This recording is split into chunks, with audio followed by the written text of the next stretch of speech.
Join me to lunge Ace and Melon this morning. So this is part 2 with Melon. So I'm just showing you the exercise again. So it's 3 trot poles followed by 3 walk poles. I then warm Melon up without the front part of the equiame in both walk and trot. He is quite sensitive, much more sensitive than Ace, and he does struggle to walk on the lunge. So we did a lot of work early on walking on quite a small circle, with me in almost a leading position, making sure I wasn't giving him any really strong eye contact, because that tends to encourage him to trot. So when I won't walk, I'm really careful that I'm not looking directly at him, and then in the trot I can be a bit more direct. You can really see the difference there.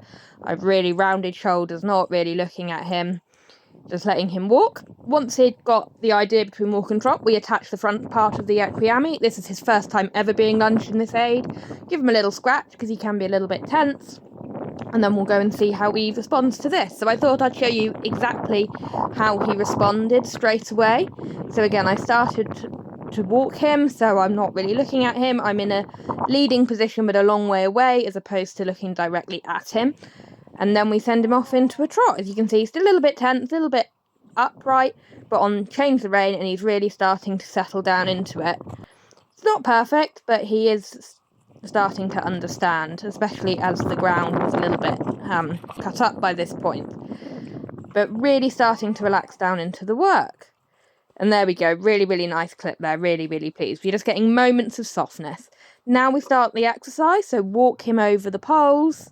First of all, again, you can see I'm not really looking at him directly, and I miss out the trot poles this first time. I just want him to walk happily and confidently over the poles and get used to the feeling of the training aid and the idea that these are walk poles, not trot poles, and see him really stretch down. So once I'd done that a couple of times, I then popped him into a trot and asked for over the trot poles, as we can see there.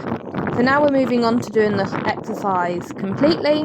So we go over the walk poles, ask him to trot round over these, and I'm looking for minuscule amounts of stretching down into the contact. So he is naturally very upright, and I'm really trying to work on getting him a bit longer and lower. So I'm not looking for perfect. He's not going to be trotting around with his nose on the floor today, because things take time, but I'm just looking for minor changes, minor softening, and that softening there is what I was after. So change the rein, and you can really see him walk how he's really starting to soften down. Again, it's really not perfect, but it's better than nothing. There we go, and that was lovely softening, lovely starting to engage. I then at the end take off the training aid and look at that stretch.